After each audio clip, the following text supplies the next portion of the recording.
Igicamunsi cyiza cyo kuri uyu munsi wa nyuma w'ukwezi kwa karindwi, reka nkomeze kwifuriza kugira umunsi mwiza ndetse nanabifuriza gukomeza kugubwa neza kuri wowe uba wahisemo kubara natwe muri gahunda y'amakuru y'ibiganiro tugenda tugutegurira umunsi ku munsi gatanu kuri gatanu, yaba rero abari mu karere k'ibiyaga bigari ku mugabane wa Afurika ndetse no hakurya y'umugabane wa Afurika, mwese nongeye kuba ikaze nanabifuriza gukomeza kugubwa neza cyane. Ku bayisilamu mwese rero mwagize umunsi mukuru, mukomeze rero kugira umunsi mwiza kandi mukomeze kuryoherwa n'umunsi mukuru, ndetse rero n'abandi mwese mukomeje kudukurikira mukomeze kugenda mugira ibihe byiza, muhahe muronke, ndetse rero kandi Nyagasani yakomeze kubahera umugisha mu bikorwa byanyu bya buri munsi. Abagize ibyago mwihangane, ndetse n'abandi rero mwagize ibirori mukomeze kugenda mugubwa neza. Jya munsi yo video yawe ni hepfo gato mu ruhande rw'iburyo, kore kuri subscribe ndetse unanyeganyeza akazogera kugira ngo ujye uwa mbere mu kuba wabona amakuru yacu ku muyoboro w'amakuru yizewe kandi agezweho kuri channel ya M247 TV Rwanda, hanyuma ujye uwa mbere mu kuba wabona ayo makuru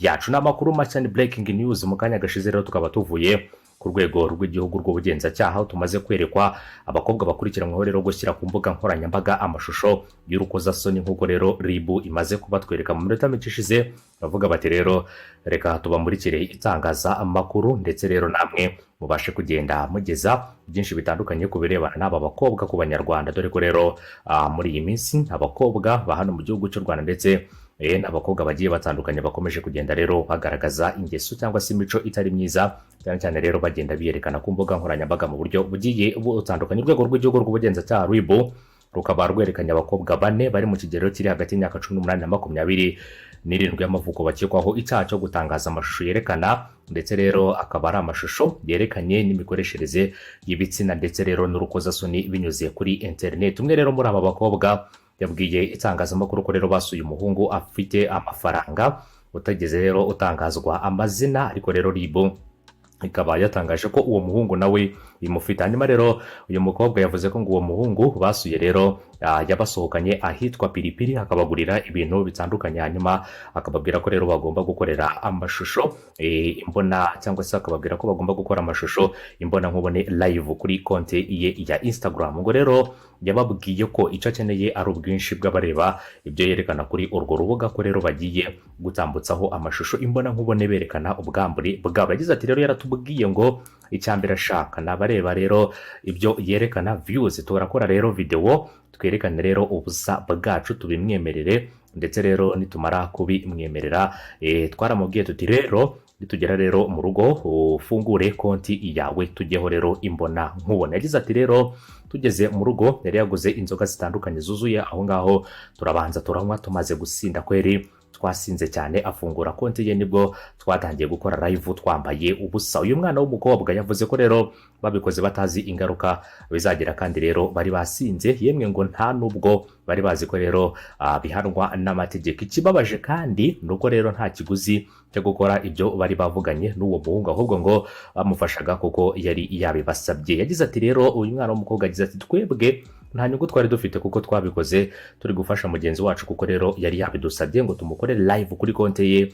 Ngewe rero uko muzi ni inshuti yanjye yanjyanyeyo, ikindi kandi uwo muhungu akaba afite ngo amafaranga menshi ariko nta kazi agira. Twajyaga rero tuyifotorezaho yuzuye rero mu nzu, tukibaza akazi akora bikatuyobera. Abo bakobwa kandi bavuga ko uwabakoresheje ibyo ngibyo yitwa gangster, nta rindi zina rye ngo bazi. Mu gitondo inzoga rero zibashizemo, bakaba barakiriwe n'amashusho yabo agaragaza ubwambure, bagwa mu kantu bemera icyaha bakoze, ikindi kandi banagisabira imbabazi. Hanyuma rero nyuma y'ibi byose umuvugizi wa ribu witwa Dominique Bahorera yavuze ko rero wakoresheje aba bakobwa ibyaha ari rero ibikorwa asanzwe akora, ari nabyo rero akuramo ayo mafaranga babonaga. Ngo rero ugafata abana b'abakobwa bari hagati y'imyaka 18 na 25 akabaha ibiyobyabwenge, bamara gusinda akabasaba kwambara ubusa, agafata amashusho yabo yarangiza akayashyira ku mbuga nkoranyambaga agamije kuyacuruza. Yagize ati rero uretse kuba uyu musore acuruza ku mbuga nkoranyambaga, acuruza n'abana b'abakobwa bagamije kugira ngo rero bajye kubasambanya. Iyo rero urebye usanga iki gikorwa kiganisha no kwicuruzwa ry'abana. Uyu mugabo kandi wakoresheje ibyaha ntabwo rero yerekanwe hamwe n'aba bakobwa, ahubwo ngo azakurikiranwa uko icyo cyaha rero kirimo uruhererekane rw'ibyaha n'ibikorwa bibangamiye umuco nyarwanda. kugira ngo rero ingingo ya 34 y'itegeko ryerekana akaba rero ari itegeko kandi ryerekeye gukumira no guhana ibyaha bikoreshejwe ikoranabuhanga ivuga ko gushyira ahagaragara amashusho yerekeranye n'imikoreshereze y'ibitsina hakoreshejwe mudasobwa cyangwa se urusobe rwa mudasobwa bihanishwa igifungo kitari munsi y'imyaka 3 ariko kitarenze imyaka 5 n'ihazabu ya miliyoni 1 y'amafaranga y'u Rwanda ariko atarenze miliyoni 3 z'amafaranga y'u Rwanda. Ngibyo rero ibihano bitegereje ababambari ndetse rero n'abana b'abakobwa b'abanyarwandakazi. Ibintu navuga ko rero biteye agahinda kandi binababaje kuba rero hashobora kuba hagaragara amashusho nk'aya ngaya y'abana nk'aba ngaba bakiri bato kuva ku myaka 18, 17 kugera ku myaka 27. Rero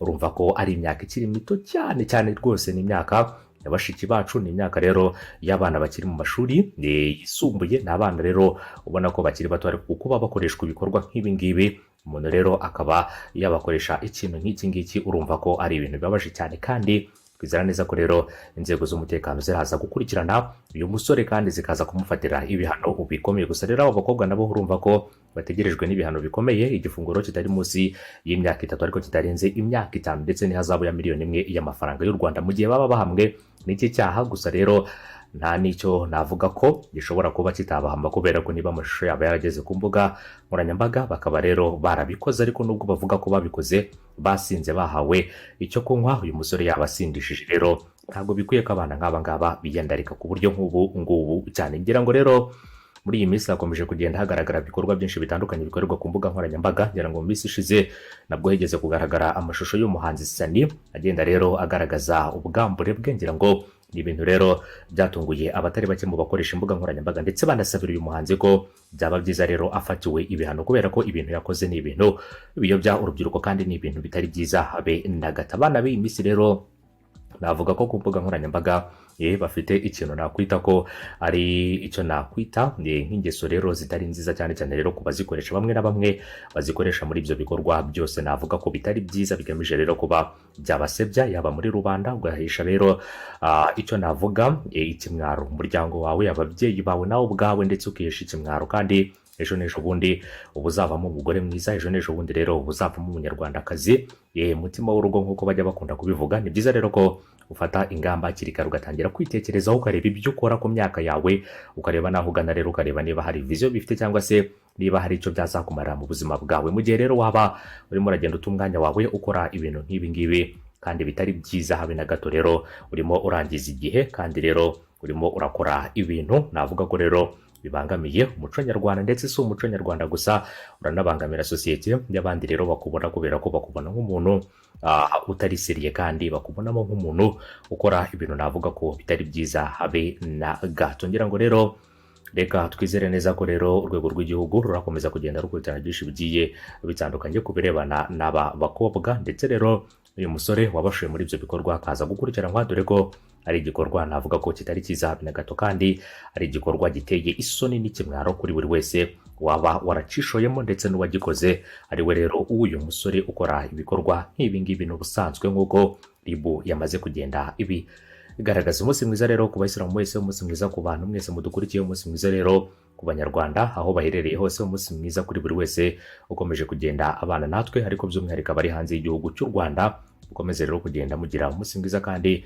murakomeze kugenda rero mukora kuri subscribe ndetse munanyeganyeza akazogera kugira ngo mubambere mu kuba mwabona inkuru zacu. Ngira ngo rero abari mu karere k'ibiyaga bigari ku mugabane wa Afurika ndetse no hakurya y'umugabane wa Afurika, mwese namwe mukomeze kugenda mugira ibihe byiza kandi murakomeze kugenda mubana natwe. Ngira ngo rero mu kanya kari imbere turaza kuza turebera hamwe n'andi makuru abagezweho mu masaha make ari imbere. Dusabwa rero kuba wakora no gukora kuri subscribe ndetse ukananyeganyeza akazogera kugira ngo ujye wa mbere mu kuba wabona ayo makuru yose uyabonere ku gihe rero mu gihe tumaze gutegura inkuru ndetse no kuzitunganya. Urumva ko rero hari byinshi bitandukanye cyane cyane rero kuri buri wese witeze gukomeza kubona amakuru yacu. Natwe rero turakomeza kugenda dutegura amakuru menshi agiye atandukanye kugira ngo buri wese abo wa mbere mu kuba yabona ayo makuru yose. Reka rero mbifurize gukomeza kugira ibihe byiza, mukomeze kugira umunsi mwiza, mukomeze kugira igicamunsi cyiza cyo kuri tariki ya 31 Nyakanga 2020 aho muherereye hose. Rero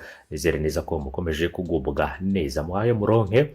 Ikindi kandi abagize ibirori bigiye bitandukanye, ndavuga isabukuru ndetse n'indi minsi mikuru igiye itandukanye, namwe mwese rero mukomeze kugenda mugira umunsi mwiza kandi munakomeze kugenda mwifatanya n'abandi bose mu birori bitandukanye. Ariko urabizi ko ibirori bitemewe, sore mubabarire, ibirori ntago byemewe rwose. Ataza kugera aho uvuga ngo ni umunyamakuru wa M24/7 TV Rwanda yatubwiye ngo twifatanye n'abandi mu birori bitandukanye. Ibirori ntago byemewe, gusorana ntago byemewe kubera ko turimo turahangana n'icyorezo cya COVID-19. Kari kancitse ntagaciyemo, mwihangane. Ariko rero mukomeze kubahiriza amategeko ndetse n'amabwiriza, ndetse munakomeze kuyakurikira nk'uko guverinoma ibidusaba kugira ngo mukomeze kwitwararika ndetse munakomeze kugenda mwirinda. Umunsi mwiza, ibihe byiza kuri mwese, mukomeze kugenda mubana natwe no mu yandi makuru. Bye bye, inkuru zacu nagaruka.